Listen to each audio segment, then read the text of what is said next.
ಹೊರನಟರಾದಂತಹ doctor Rajkumar ಅಪ್ಪಾಜಿಯವರ ಹೆಸರು. ಅವ್ರ ಹೆಸರು ಹೇಳ್ತಿದ್ದಂಗೆ ಒಂದು ವಿಕೆಟ್ ಬಿತ್ತು ಸರ್ ನಿಮ್ಮ ಟೀಮ್ಗೆ.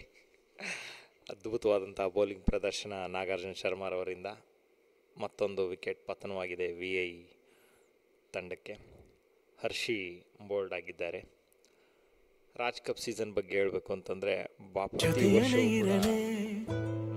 ಜೊತೆಯಲೆ ಬರಲಿ ನೆರಳಿನ ಹಾಗೆ ನಿನ್ನಲೇ ಸೇರಲೆ ತುಂಬಾನೇ ಕೇಳಲಾರೆ ಹಿಂದೆ ಬಿದ್ದು ಆದ್ರೂ ಹೇಳುತ್ತೀನಿ ಮಾತು ಒಂದು